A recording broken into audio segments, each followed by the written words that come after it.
India અને ઇંગ્લેન્ડનો semi-final match પણ રાજકોટ માટે તો ફાઇનલ મેચ અને ઇન્ડિયા માટે પણ આપણને ફાઇનલ મેચ હોય એવું જ લાગી રહ્યું છે.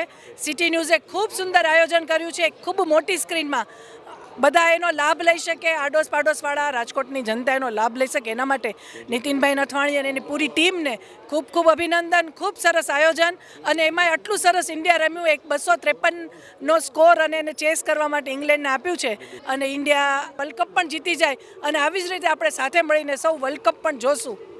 બહુ સારું આયોજન કહેવાય કે બધાને ભેગા કર્યા, ઈ બાને બધા સાથે મળીને એન્જોય કરી શકે અને આપણે ફાઇનલ્સ બી આવી રીતે જ આપણે વિશ કરીએ કે જોવા બધા ભેગા થઈ શકીએ.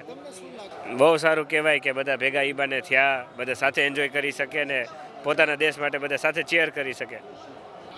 સિટી ન્યૂઝે જે આયોજન કર્યું છે ફેમિલીનું, એના હિસાબે બધું ફેમિલી અહીંયા આવ્યું છે અને મજા ખૂબ જ લઈ છે આ સેમિફાઇનલની.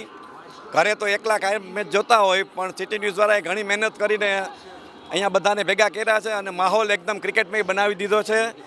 ખૂબ સિટી ન્યૂઝ દ્વારા આ કરવામાં આવેલું આયોજન ખૂબ જ આવકાર્ય છે અને જાગનાથ પરિવારના તમામ પરિવારના લોકો આ મેચને લાઈવ માણી રહ્યા છે. સિટી ન્યૂઝ દ્વારા કરવામાં આવેલું આયોજન ખરેખર આવકાર્ય છે.